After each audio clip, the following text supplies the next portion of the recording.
현재 손익분기점을 향해 순항 중입니다. 그렇다면 이 제작비에는 어떤 비용들이 포함될까요? 먼저 출연료죠. 순 제작비에서 25%에서 30% 정도 정해져 있는데 캐스팅을 하다 보면 30%는 넘는 경우가 지금 많이 있습니다.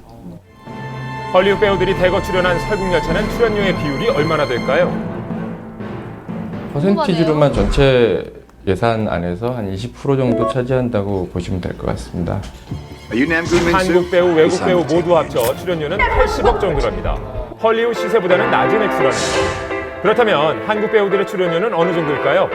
송강호 씨, 김윤석 씨를 비롯한 이런 이제 티켓 파워까지 다 갖추신 분들은 보통 한 6억 원대로 지금 뭐 얘기는 돼요. 그리고 이제 그 다음 등급이 한 5억 원대 되는 분들이 하정우 씨를 비롯한 약간 좀 지금 핫하지만 사실 경력이 조금, 그리고 이제 선배들과의 예우 좀 이런 차원에서 조금 차이가 있고요. 더 테러 라이브의 흥행의 힘은 뭐라고 생각하세요? 하정우, 1번 하정우겠죠. 예.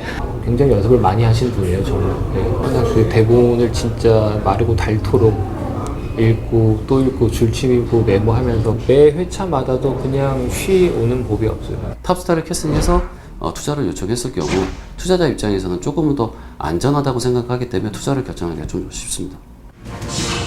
주연이 아니더라도 출연한 배우들이 많으면 출연료는 그만큼 높아지겠죠. 출연자 수로 따지면 4개 영화 중 최고는 감기입니다. 아마 감기는 이제껏 만들어진 한국 영화 중에서 가장 많은 보조 출연자들이 참여한 아마 영화가 될 겁니다. 식사 시간이든 사람들과 이렇게 있다 보면은 실제 재난 상황 안에서 캠프초는 수용소 같은 느낌이 들었어요. 그 비용도 무시할 수는 없겠는데요. 이런 보조 출연자들의 출연료는 어떻게 계산할까요? 보조 출연료는 뭐 업체마다 좀 차이가 있는데요. 되게 막 4만 원에서 한 5만 원 정도 사이가 되고요. 촬영 현장에서 얼마나 촬영을 했느냐에 따라서 개런티는 좀 차이가 좀 있습니다.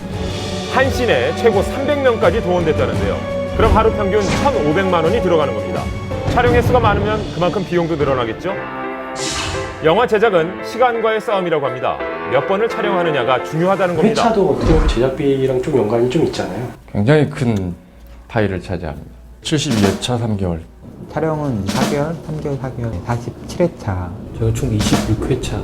촬영 기간이 한 달 반 정도였었고요. 여러 대 카메라, 거의 5대가 거의 항시 운영이 됐었죠. 카메라 감독이 최소 3명, 방송 스튜디오 세트에 설치된 카메라 2대도 하정우 씨를 찍고 있었답니다. 자, 한번 확인해 볼까요? 하나, 둘, 셋, 넷, 그리고 화면 밖에 하나가 더 있었습니다. 이 테러 라이브 한 회차 분량은 기존 다른 작품의 한 3, 4회차 분량이 되는 것 같아요. 처음부터 끝까지. 신인 감독답지 않은 노련함이 보이는데요.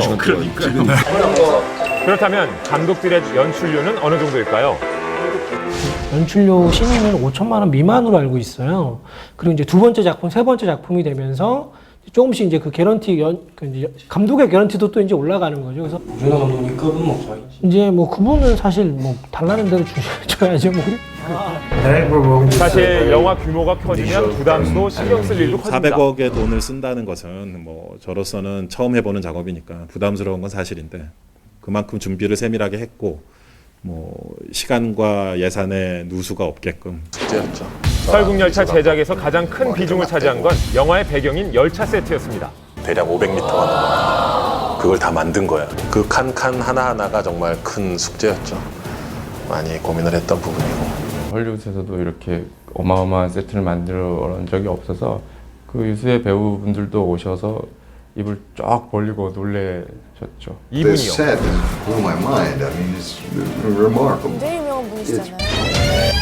감기 또한 설국열차 못지않게 세트에 큰 공을 들였습니다. 실제 도시를 어느 정도 이제 막아놓고 차단시켜놓고 그 안에서 했는데 그 뒷부분은 또 다 막을 수가 없다 보니까 컴퓨터 그래픽을 이용해서 좀 사실적인 부분 그런 걸 좀 많이 채우려고 했었습니다. 이제 시체들을 이렇게 구덩이에 묻고 하는 장면들인데 그런 거는 이제 실제 공사 현장을 빌려서 뭐 정말 구덩이를 깊게 파서 그냥 일반 3, 4층 되는 높이 정도 되는 걸로 해서 정말로 빠지면 사고가 나서 정말 날 정도의 이런 높이에서 촬영을 했다라고 알고 있거든요.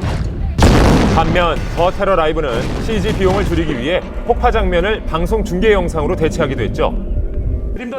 거기다가 주된 배경도 방송국이었으니까 비용이 절약되지 않았을까 싶은데요.